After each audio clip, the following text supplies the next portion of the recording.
Welcome back, baseball fans, to another edition of the Prep Baseball Report of North Carolina podcast. I'm Brandon Hall, the Mid-Atlantic Scouting Director, and he's Matt Payne, our North Carolina Scouting Director.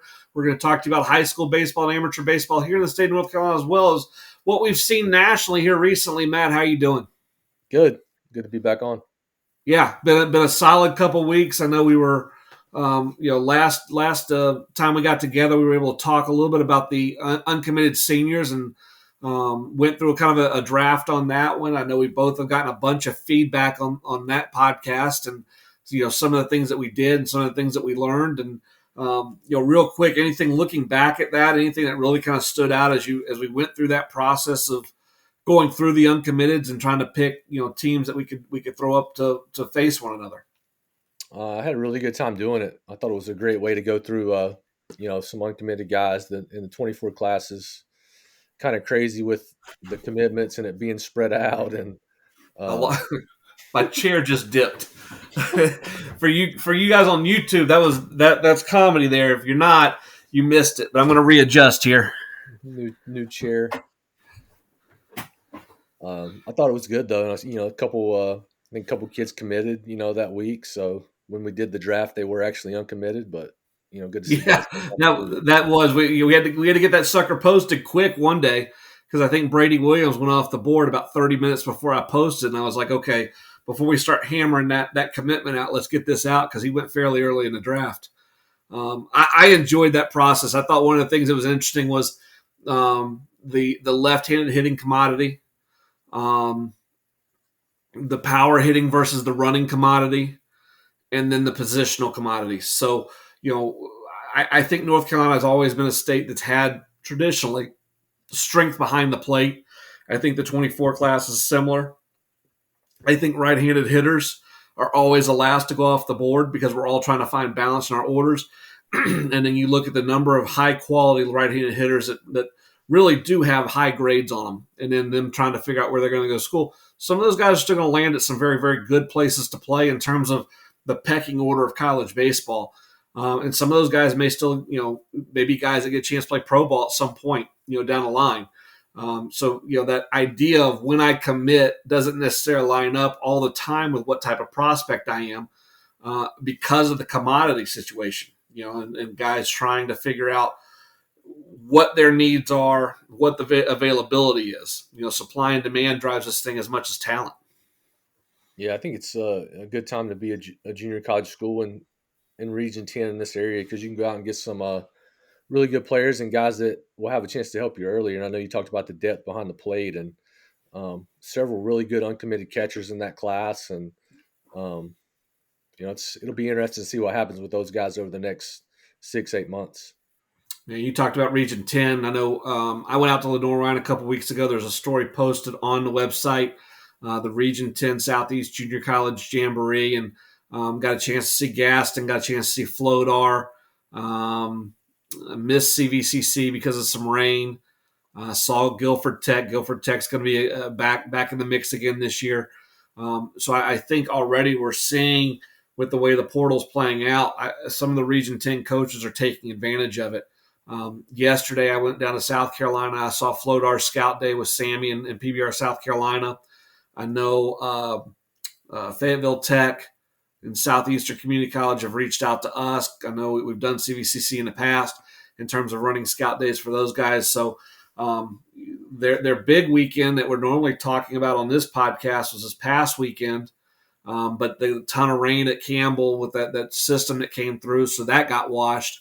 So I've actually put on my calendar for next weekend at Gardner-Webb trying to get down there and seeing as many, Region 10 schools as we can because, it's a chance for us to evaluate prospects and also get a feel for where the high school guys are because as much as the portal's affecting things now as we're getting to this time of the year, junior college prospects are affecting where some of those high school guys will land. And as junior college guys, coaches move their players, it opens up areas for those high school guys to get into. You were at the junior college level for a while. Is this about the time those guys really start to dial in and kick in on that 24 class across Region 10? Yeah, I think they've been watching, throughout the last summer. You see those guys at state games and different things, and they have their list. I think really in the spring is where you see them kind of hammer guys and hey, I need a decision. Let's get this thing rolling so they can finalize their rosters. But they definitely have their list of guys they're interested in, and they'll continue to work down that list as guys commit and other things happen. We're running these scout days, not only in this region but across the country, one of the things I notice in the a scout day like we ran SBA North, we ran Rawlings Prospects recently, we ran 20 or so this summer. Those types of players, obviously, we have freshmen in high school up to seniors. Let's just talk about the juniors and seniors. Their numbers compared to some of the numbers we saw from Region 10. The Flodar Scout Day yesterday, we had 4, 5, 6 hitters above 103. You multiple guys above 90. Obviously, one of the better junior colleges nationally, a chance to maybe participate in a World Series this year. That's what the end goal is going to be, and their roster's talented enough to work through Region 10 and have that shot. But that growth from 18 to 20 is pretty big. And so, if you're a college coach and you're trying to dissect, do you want the more physically mature but only get him for 2 years, or do I want the guy I'm going to develop and I get him for 4 years? And I think that's a duality that college coaches are constantly having to go through at this time of year. If I'm a 4-year school, which one of those guys am I really going to dial in on and go get? And some of it maybe depend on their rosters where they're at right now. Yeah, definitely. There's a difference in body type. Those, especially the better JUCO programs and the high school kids. But the age and then the year in the weight room, and those guys have more structured programs than what a lot of high schools have, and also their rules are a little bit more relaxed, so more field time and more time to do skill work and things like that. And there is a difference, but I do think there's value in high school kids getting in the junior college program and getting all that time on the field and all the reps, and then they play a full fall schedule and great place to develop. Absolutely. Before we move forward and jump in a couple of our topics, I'm going to talk to you a little bit about Liquid IV.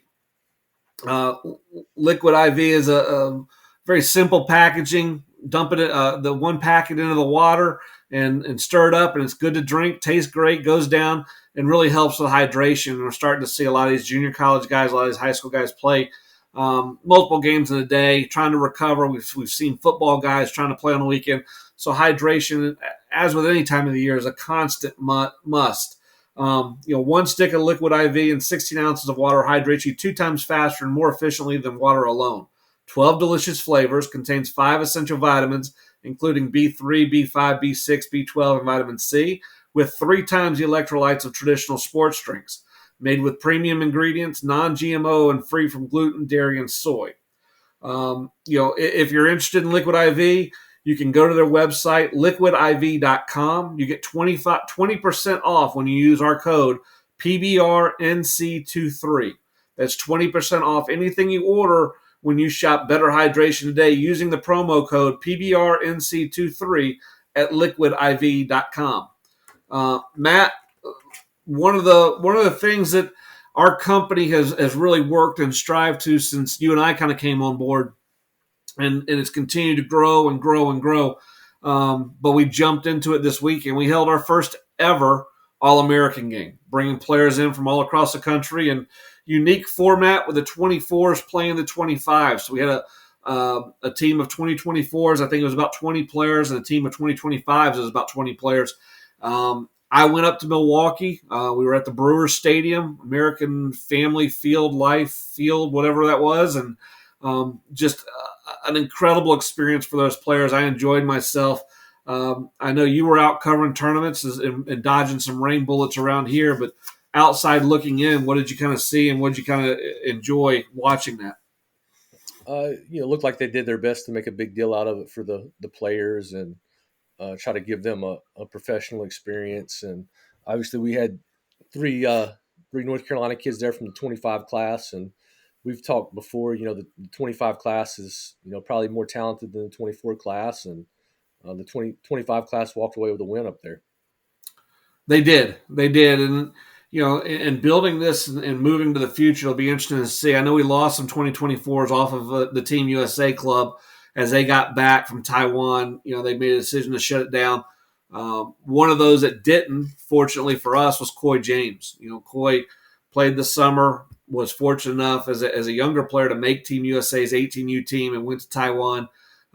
Started every game out there, playing multiple positions, and then came to our All-American game and is basically at this point, I think he's shutting it down now, moving forward and getting ready for his high school season, trying to put some weight back on, trying to get in the weight room. But, tremendous outing from Coy. And I've seen him a little bit. You've seen him obviously a little bit more than I have.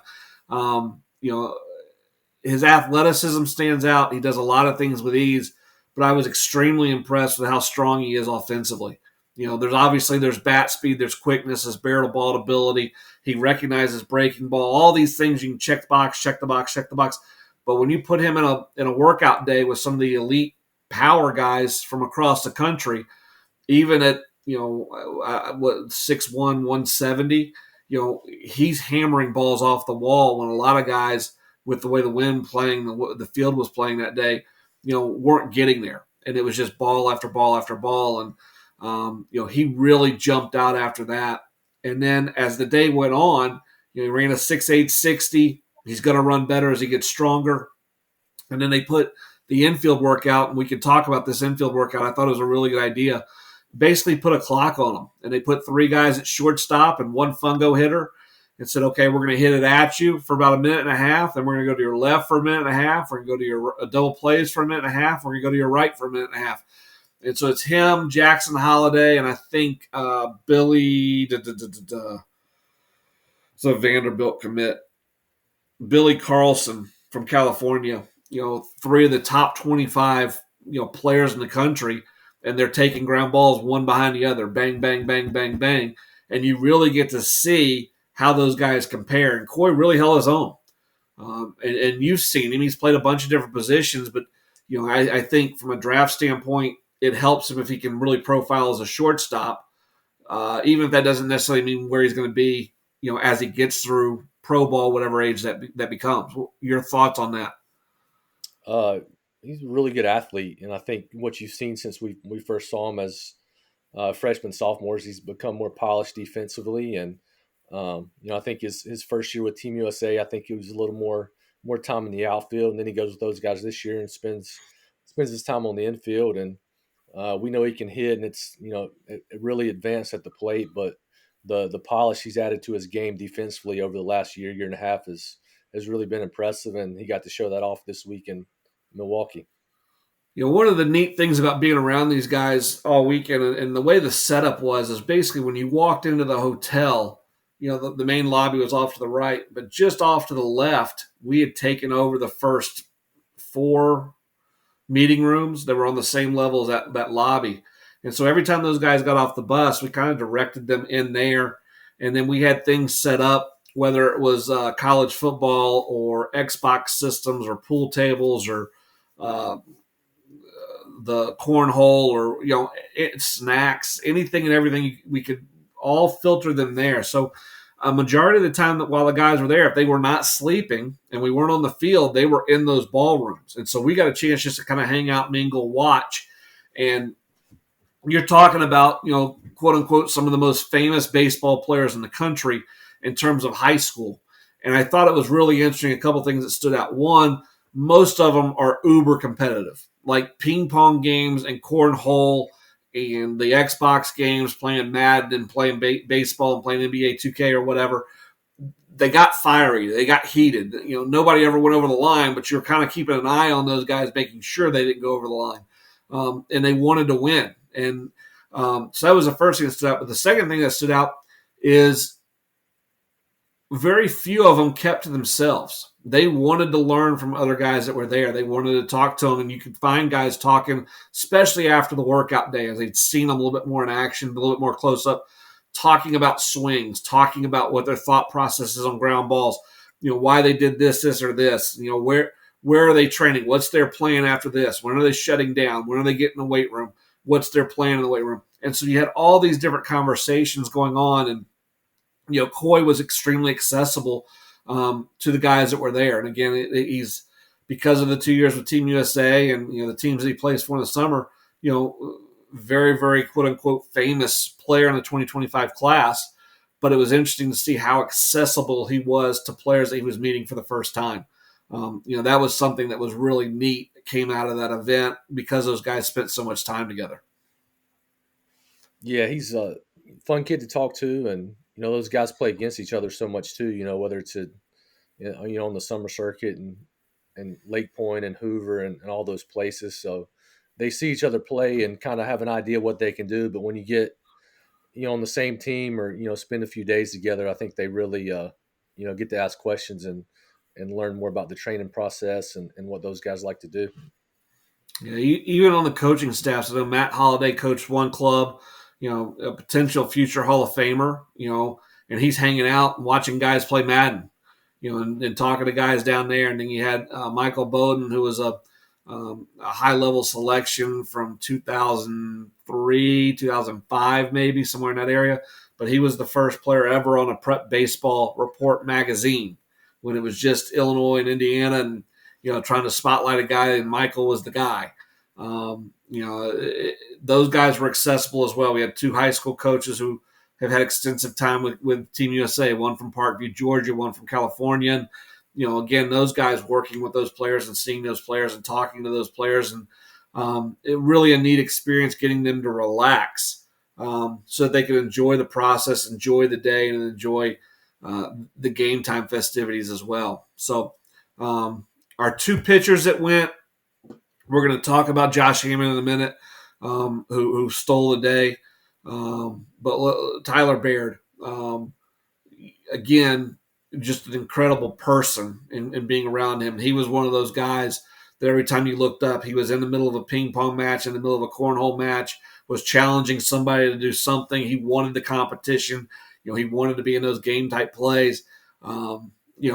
Pitchers, workout days, a little bit more of a lonely day. He got his work in. When we got to game day, he was scheduled. I think he threw the 8th for Team 2025.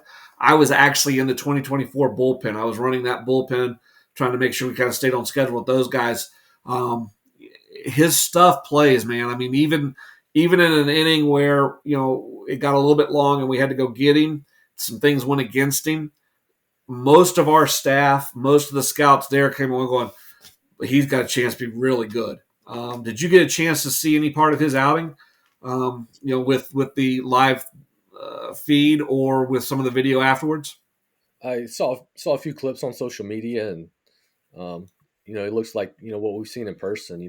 Highly projectable, whippy arm, spin the ball, and the upside and projection is what always stands out with him. And he was a big name this summer. Really good summer for him, dominated, and cool to see him up there and show off for guys across the country.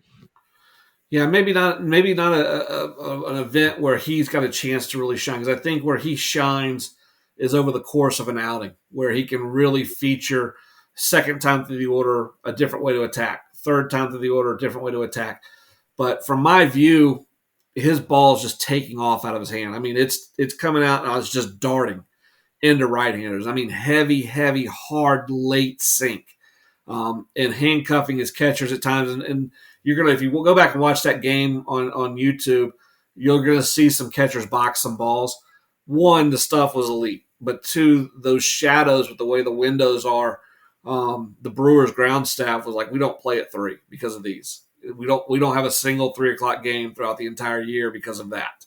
And it was as tough as it was on the hitters, it was tough on the catchers. And Baird was he ate his guy up. The guy that was receiving him, he ate him up a little bit. But I think also with Tyler, he's trying to feature, here's everything that I can do. And in that setting, he maybe doesn't need to. You fast forward to Hammond, and Josh had his outing in the 5th, I think, and it's 2 pitches. It's 93 to 96. He was like 95-4, something like that. And then it's a wipeout slider at 85, 86. And here they are, and I'm just going to flood these 2 pitches in the zone. I'm going to attack hitters. And he still showed an ability to pitch. He had a 2-0 count, wipeout slider in the zone, wipeout slider in the zone, wipeout slider for Chase, the inning's over. So, we knew about him. You knew about him. I don't know nationally that he was as famous as maybe Coy James, Jackson Holiday, Billy Carlson, Seth Hernandez, some of those guys. But he is now. Outside looking in, what'd you see from Josh? Just dominant, and you see, we've seen him, and the one thing that's always stood out for him is competitive and how business-like he is, and he looked like he was all business out there. And I think, you mentioned the other guys and probably a little more present social media and things like that. And Josh is just baseball guy. It's business, and he goes out and dominates you, and goes about his work. And it was fun to see him have that performance up there. I know in the background you worked hard to make sure that Shooter, who put together the lineups and kind of the game plan, we didn't leave him off of the batting. Hey, he needs to take BP. He's going to the dual guy. He's got a chance. Just hear me out on this. And then Shooter. I think one of the things that you guys had talked about was Austin Riley with the Braves, who all through his prep recruiting and a lot of the draft prospectus, he was a pitcher. And the Braves drafted him as an infielder and said, hey, you're going to go hit.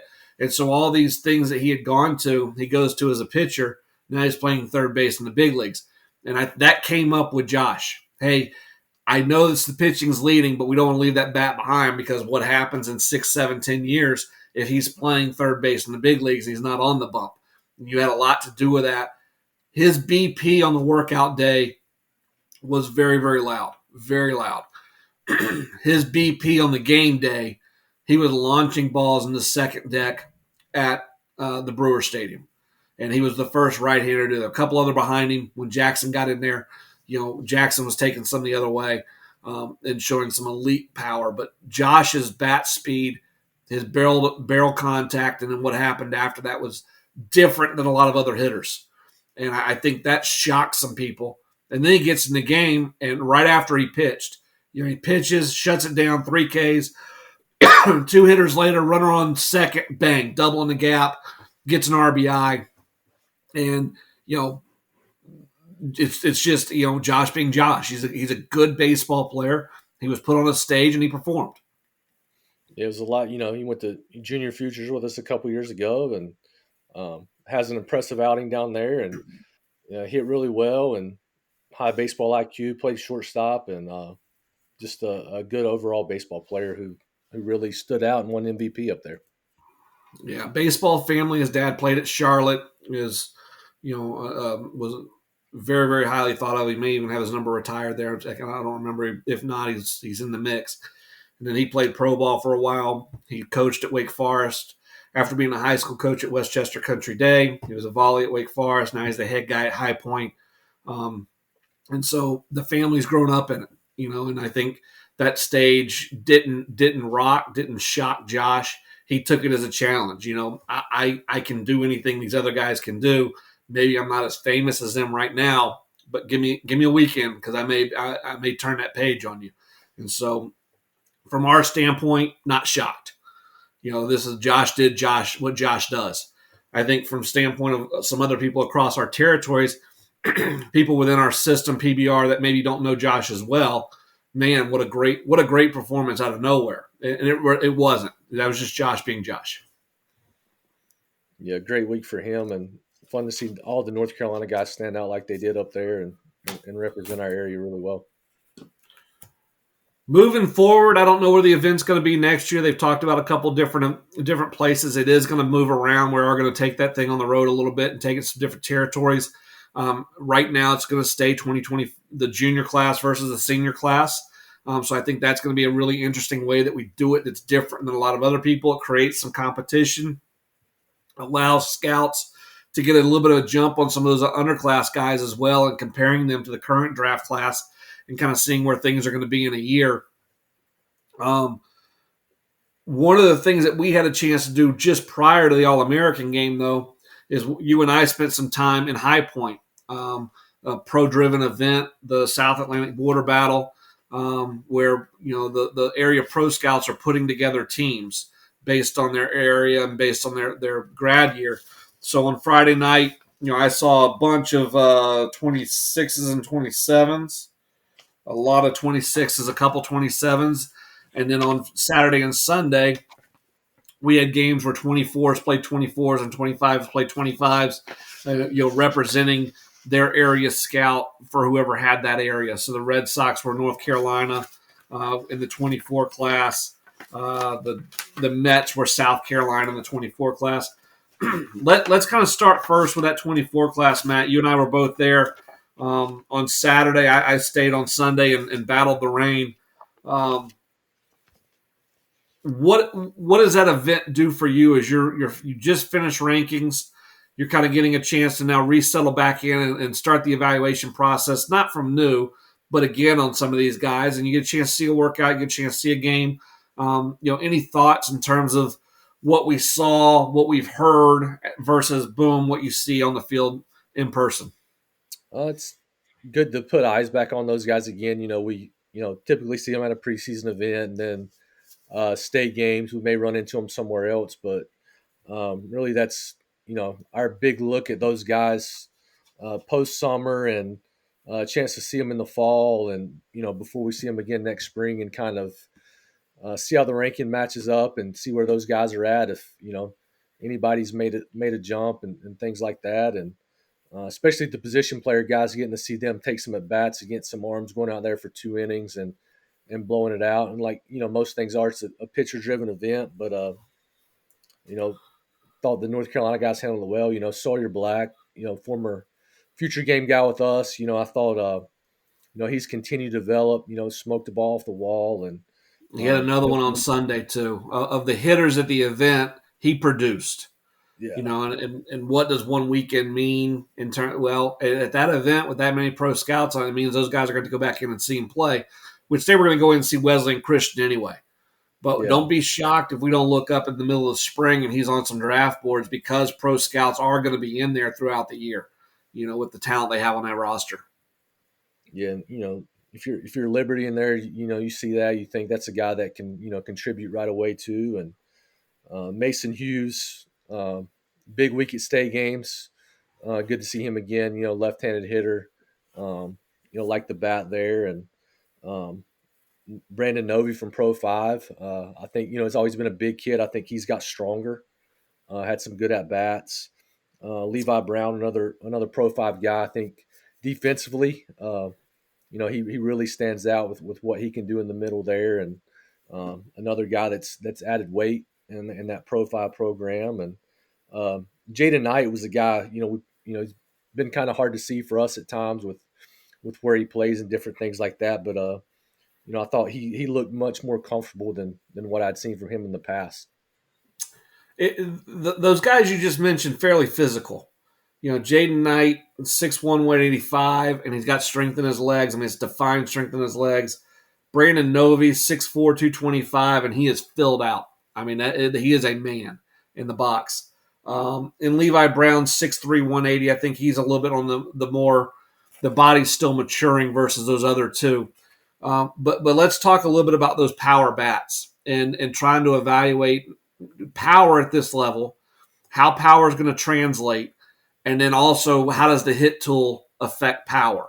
Because if I just toss those guys BP, I mean they're launching balls up over the seats and left and right field when they really get into one and turn one loose. But they also didn't do that on every swing. So when we're trying to evaluate what that power is, how much does that hit tool really play into what the power number is now versus what that power number is in the future?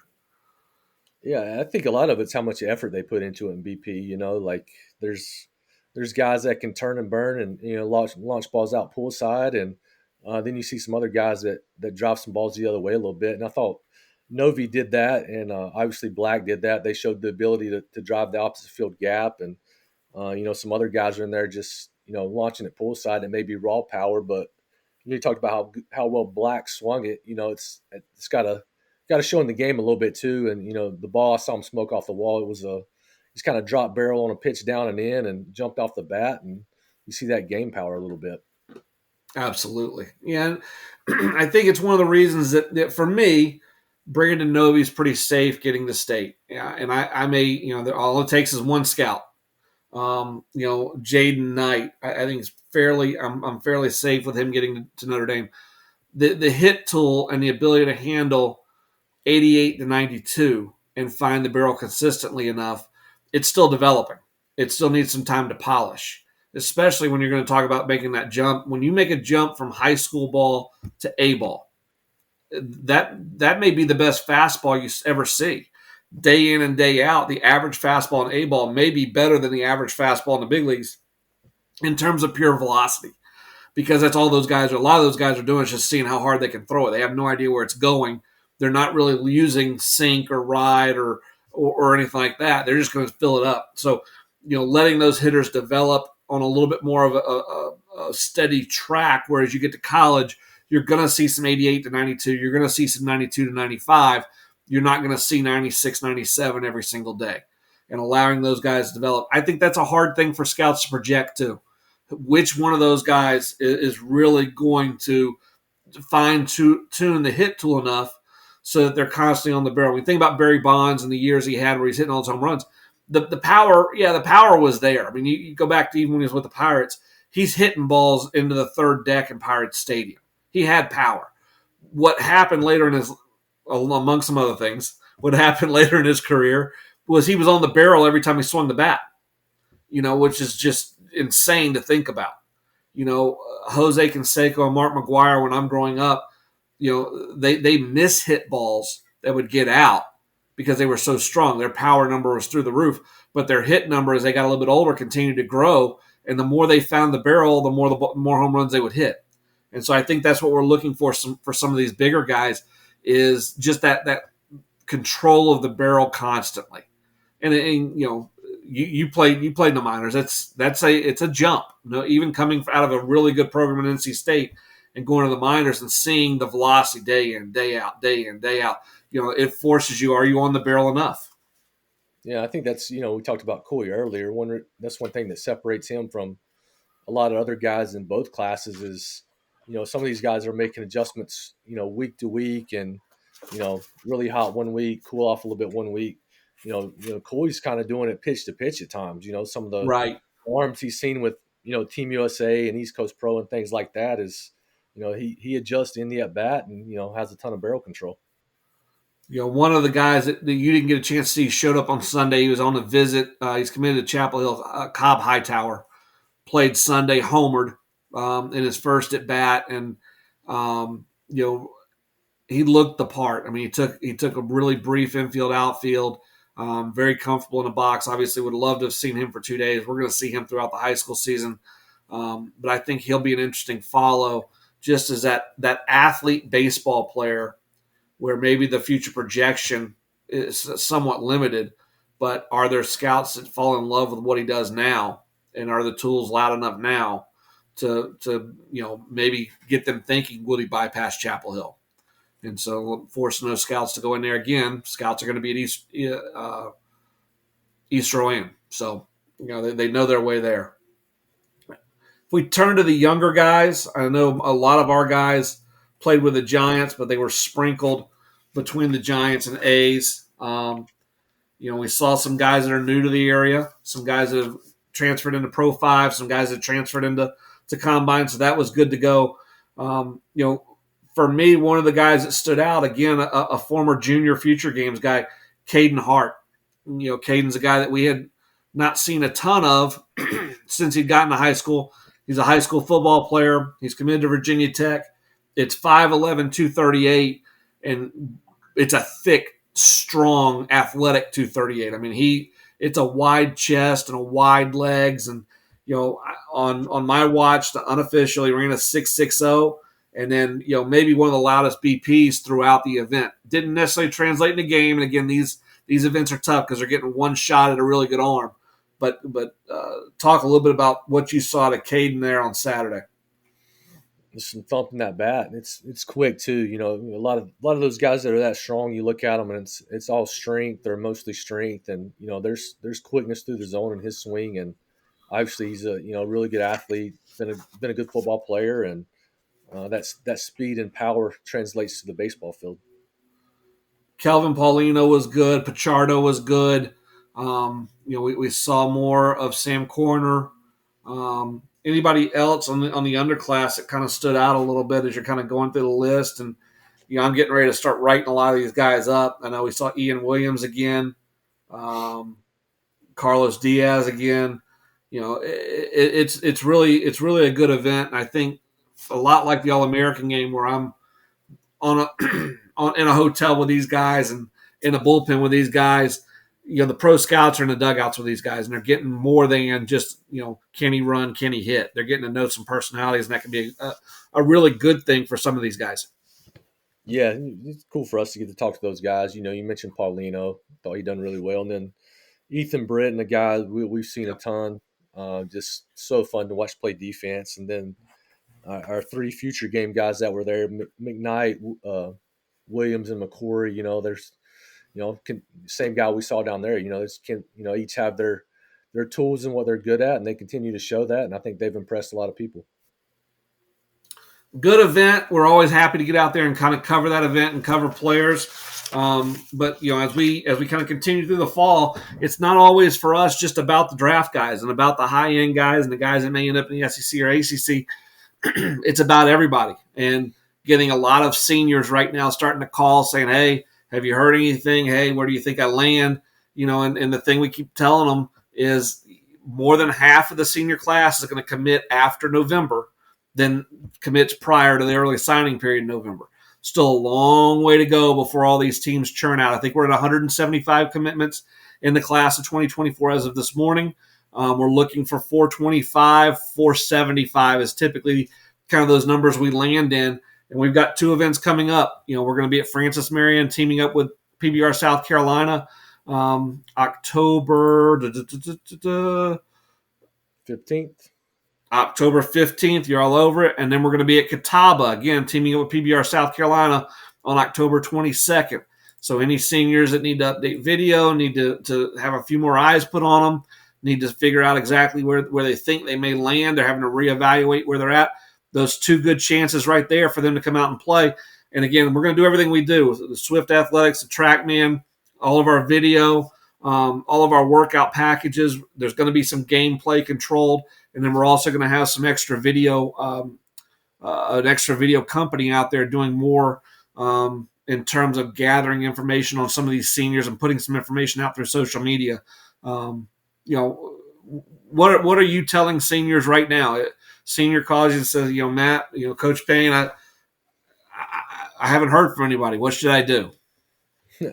Patience. I know it's probably the answer nobody really wants to hear, but keep doing your workouts, your routine, what you've been doing. Obviously a good player, and a lot happens that people don't know about, but from November to when those fall meetings happen on college campuses to the spring season when guys come back and don't perform or, don't fit, that spots open up. And I don't think you go wrong by waiting. I see guys jump on stuff at times and then things come along that they may have been better off waiting, and best fit and don't take something just to take something. Make sure you get what's best for you. Absolutely. For those guys that have information, get it out. You can start crossing schools off, and that's not a bad thing. You're sending information to a school and the coach isn't getting anything back to you. They probably don't have interest. You're sending information to a school and the coach may tell you, "Hey, I think we're done with the 24 class." Great. Move on to the next one and spend some time. That way you can build those relationships. And if you never know what school, what coaching staff is really going to key your interest. And sometimes you don't know that the school that's out there that's the best fit for you academically even exists. And baseball is a great portal in terms of being able to learn more about those. So I think the baseball players, athletes in general, have a leg up on all these other students because you have so many other opportunities presented to you. And so take advantage of those opportunities. If you're looking to stay in state, then hammer every school in state and get your information to them and let them know where you're going to be. Let them know where you're playing. If you need to update your stats, hit us up, and come to an event. And if you can't make the senior events, we have some other events coming up. But having information so that those coaches can kind of evaluate you versus other players is definitely a must and definitely a help. So Matt, you and I are both heading to Cary this weekend. We got tournaments. Past that, we kind of kick back open to our scout days, and we're going to be in October, and then bang, we're 15 days away from the unsigned senior event, and about 28 days from our top underclass event, our top prospect games featuring the underclass players at NC State. So big month ahead for us. Very big month ahead. See a lot of players, a lot of information going out. I look forward to seeing the guys. Absolutely. We'll be back next week with more information. For Matt Payne, I'm Brandon Hall. This is the Prep Baseball Report of North Carolina podcast, and we'll see you at the field.